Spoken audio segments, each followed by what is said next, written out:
3 ans exactement après la Gaza Freedom March qui a occupé le trottoir derrière moi pendant une semaine. Nous revenons de Gaza où nous avons passé une semaine. C'est donc dire que la situation a été bouleversée en 3 ans.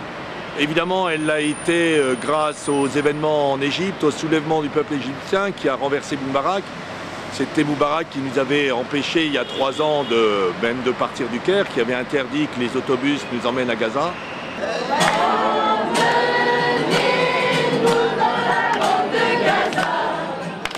Nous rencontrons le 26 décembre, avant la tenue d'un grand meeting-concert pour la Palestine au Caire, le groupe des 25 Égyptiens qui vont faire partie de notre délégation d'une centaine d'internationaux. Osman, he's affiliated with a political party called Masr al-Qawiyya, and he says that even after the revolution, Gaza is still in siege. 5 years later, even after the revolution, Gaza is still in siege. So as a member of a revolutionary party and part of the Egyptian revolution, he feels it's very important that we go there and break that siege and change that reality.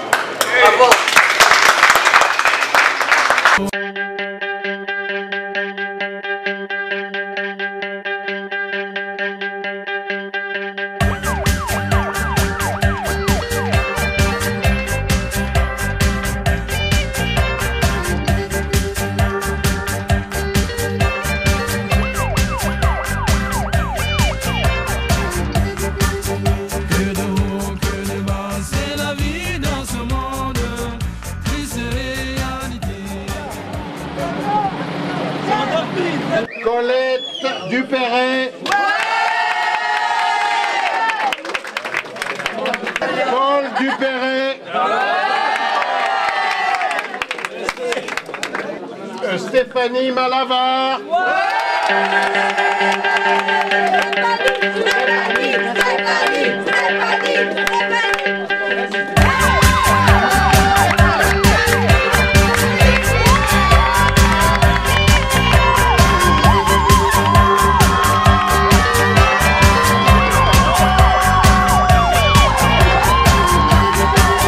Vous êtes le bienvenu en Palestine, vous êtes le bienvenu à Gaza.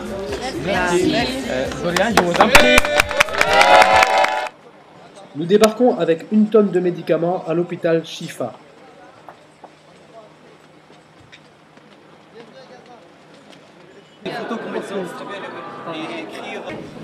Que vous nous avez demandé, qui vous manquait ici à l'hôpital Shifa, 2 distracteurs qui permettent de consolider et de réparer la mâchoire, aussi bien un distracteur pour enfants pédiatrique qu'un distracteur adulte, et ces appareils ont été achetés grâce à la générosité de l'ensemble de la population. Nous avons donc collecté cet argent et c'est maintenant Mélia, la plus jeune de notre groupe, qui a 10 ans, qui va vous le remettre. Donc, mesdames et messieurs, ce petit garçon, il habite dans le nord de Gaza. Et son père, c'est un médecin très connu qui travaille à l'hôpital Shifa, l'hôpital le plus grand de toute la bande de Gaza, le fameux hôpital. Donc, son père, il travaillait 8 jours pendant la guerre. Il n'est jamais rentré chez lui parce qu'il travaillait à l'hôpital, donc il n'est pas rentré depuis 8 jours. Et le dernier jour, dans l'après-midi, c'était le dernier jour de la guerre, quand il recevait les victimes, il a trouvé son fils dans ses bras. Oh là là. Cet étage, il y a 22 lits, et lorsqu'il y a, vous voyez, 22 lits, c'est pas suffisant du tout. Lorsqu'il y a une guerre ou une agression, ils mettent les blessés et les martyrs ici par terre, où on est maintenant. Donc lorsqu'il y a par exemple 500 blessés, ils sont là par terre, allongés par terre. Donc à gauche, à droite, ce sont les chambres des malades. Et les domaines qui souffrent plus de cette coupure d'électricité, c'est souvent le domaine médical. Et cela aussi a été la raison de la mort de plusieurs victimes à l'hôpital. وتكلمت عن مجيء يعني حشد وفد كريم امثالكم. Il a dit qu'il allait amener une grande délégation avec elle. لكن انا لو فيكم يعني ما كنتش متوقع انه هذا لكن لما نشوفكم اليوم يعني شعرت بانه ان شاء الله يعني نجاح قضيتنا العادله قضيه فلسطين اصبح قريب.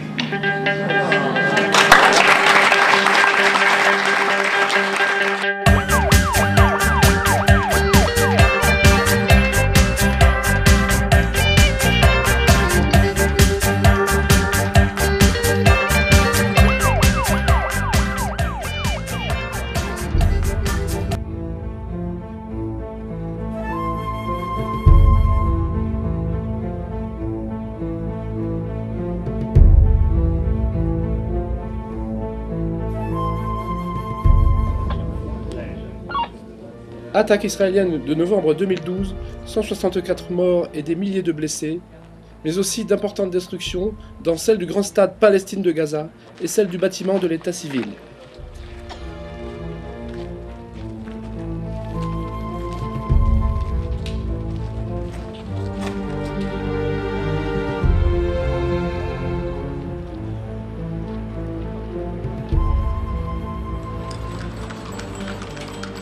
Samedi 28 décembre, rencontre avec les élèves et les enseignants de l'école primaire Hassan al-Basri dans le centre de Gaza.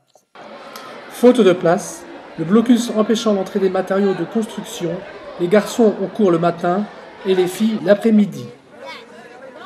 My name is Firas. My name is Musa.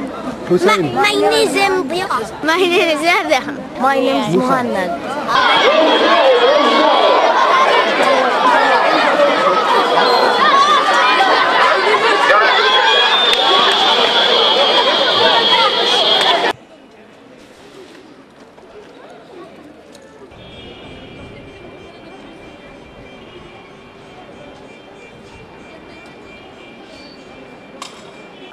Nous leur remettons les dessins réalisés pour eux par des enfants d'une ville du nord de la France.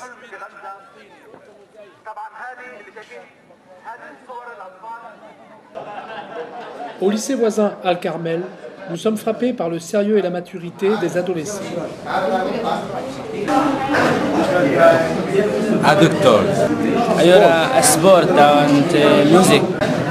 What do you want to do in the future? Engineer, building, hospital, school, street. لماذا تحاربون حكومة حماس مع أن الشعب انتخب؟ هم جايين من أي وادي حماس يعني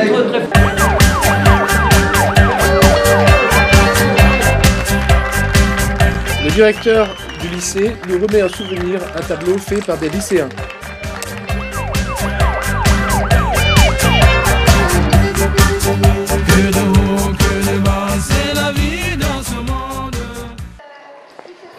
Même sérieux à l'université islamique où nous rencontrons les étudiantes en français des 3 universités de la ville de Gaza, auxquelles nous remettons les méthodes d'apprentissage du français que nous avons apportées.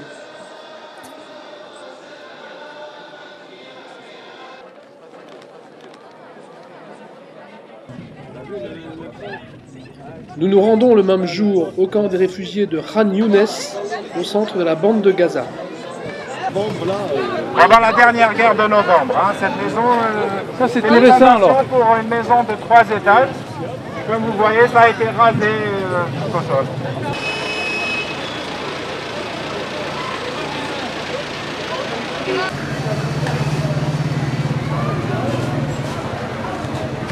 Quand notre grand-père est venu, a été expulsé en 1948, il est venu s'installer ici. Et donc, lui et ses frères se sont partagés ces petits morceaux de terrain. Et maintenant, c'est leurs enfants qui habitent là. Même mes oncles, la plupart sont morts. Il ne reste que 2 de 11 qui sont encore vivants. C'est la 3e génération maintenant. Et comme vous voyez, bon là, c'est des fondations pour une nouvelle mosquée qui va remplacer celle-là, qui est une petite maison. Et la plupart des toits ne sont même pas faits, c'est du zinc ou on fait avec ce qu'on a. L'électricité, la plupart du temps, il n'y en a pas. L'eau potable, on la ramène à dos, comme vous avez vu, les charrettes. Et puis voilà, tout le monde est entassé les uns sur les autres. Il n'y a pas vraiment d'espace vert ici dans le sud. Toutes les maisons sont collées parce que c'est la plus forte densité de population au monde.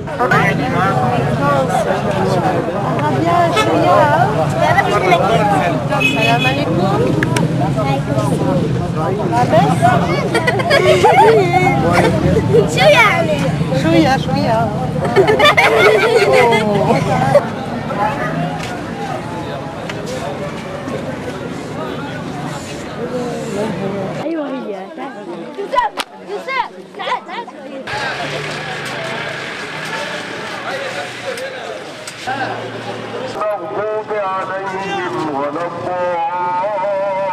Visite de la forteresse turque construite par l'émir Younes qui a donné son nom à la ville.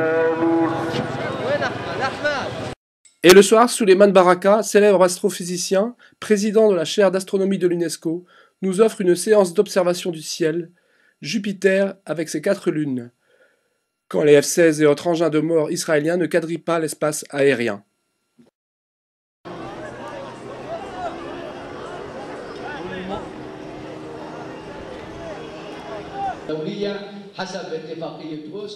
C'est Nezar Ayash, président du syndicat des pêcheurs, qui nous fait découvrir le sort des pêcheurs à Gaza. Ici, c'est notre ami Samil Goga qui est pêcheur professionnel et c'est le père de 5 enfants. Comme vous voyez, il a perdu son bras et le seul revenu de sa famille, bien sûr, compte sur lui pour survivre. Donc notre ami ici en 2007, pendant que c'était plutôt calme, il n'y avait pas de conflit ou de bombardement, notre ami a été victime d'un tir de missile et non pas d'une balle. C'est un missile qui lui a causé de perdre son bras gauche, sa main gauche. Donc, notre ami Mahmoud ici a aussi été victime d'attaques israéliennes. Donc voilà, il a été poursuivi par les navires israéliens, on lui a tiré dessus. Donc ça c'est juste une goutte dans la mer, ce qu'on vous présente de toutes les souffrances des pêcheurs palestiniens. On leur confisque leurs filets ou on détruit leurs bateaux et voilà, ils sont réduits à être au chômage. Donc peu importe la distance de la côte en fait, les Israéliens ne respectent aucune distance, que ce soit vers le nord, vers le sud ou en profondeur. Et à travers vous, on aimerait faire un appel à la communauté internationale pour retransmettre toutes ces souffrances des pêcheurs palestiniens. Les Israéliens leur disent qu'ils doivent arrêter de pêcher. Bon, eux, vu qu'ils sont dans les eaux territoriales palestiniennes, ils ne leur répondent pas. Et la conséquence, c'est qu'on leur tire dessus et qu'on leur demande de sauter dans l'eau. Peu importe s'il y a des requins ou si l'eau est froide, ils sont obligés de se jeter à la mer, sinon ils se font tirer dessus avec leur bateau. Donc ce monsieur est en train de dire qu'il a été arrêté. On lui a confisqué ses filets 3 fois consécutives. Et il était dans une zone autorisée, mais peu importe où qu'on soit, même si on est juste au bord, on n'est jamais à l'abri des attaques israéliennes.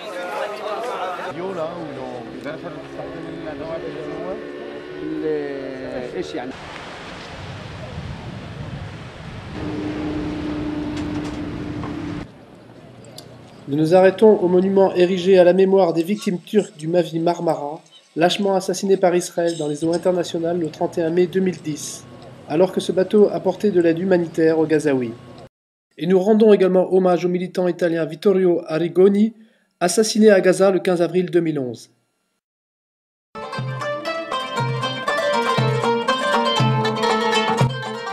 Le 30 décembre, nous passons la soirée avec les élèves et les professeurs du conservatoire de musique Édouard Saïd de Gaza. Après les bombardements israéliens de ces anciens bâtiments à l'hiver 2008-2009, cette école ne peut accueillir qu'une centaine d'élèves de 6 à 12 ans.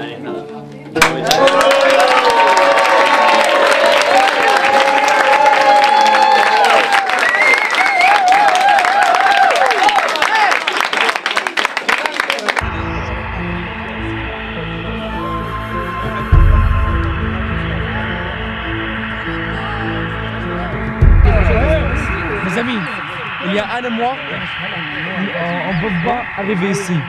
C'est grâce à la résistance qu'on a ici. طب احنا بدنا نخش نتحرر يا محمد بدنا نحرر اريض نحرر يا محمد اللي ورانا هذا اللي احنا قاعدين فيها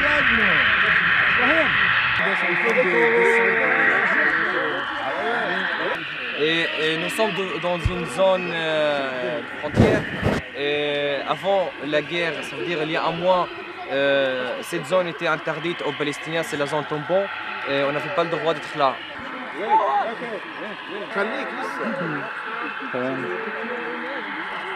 Yes, yes, here. That's right. C'est bon.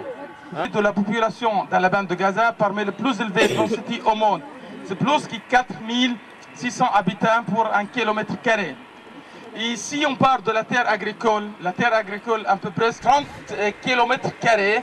Et si on parle de cette zone tampon, si Israël a confisqué l'accès à une partie très importante qui représente plus que 20% de terre agricole, donc c'est une perte économique énorme par rapport à l'économie palestinienne aussi, mais par rapport aux agriculteurs. Il parle de la souffrance quotidienne.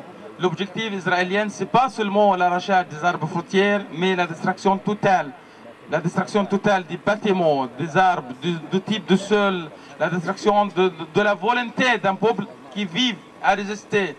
Donc l'objectif, c'est une destruction totale, d'obliger les agriculteurs de quitter leur territoire pour garantir une zone de sécurité énorme pour leurs soldats. Donc il a parlé qu'il y avait beaucoup des agriculteurs qui ont été blessés, même plusieurs fois, parce qu'ils ont refusé à quitter leur territoire, leur terre. Il dit que cette zone a été plantée par des agrumes. Tous les arbres ont été arrachés. L'âge des arbres, quand ont été détruits ou arrachés, était 50 ans.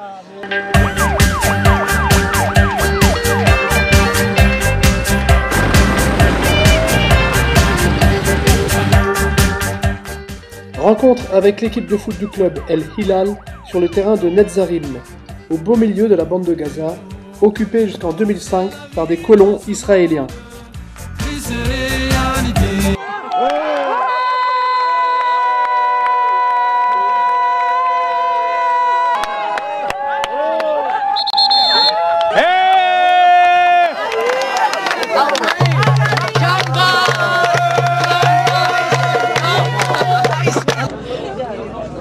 Foto!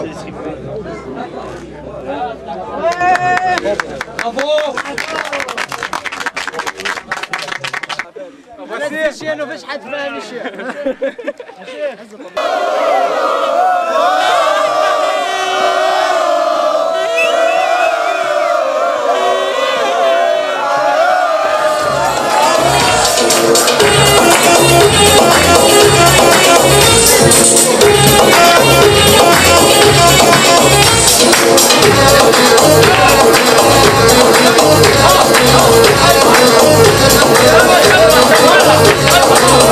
Nous avons reçu des Gazaouis une incroyable leçon de vie, de dignité et de courage. Nous n'oublierons pas, leur combat pour la liberté est le nôtre.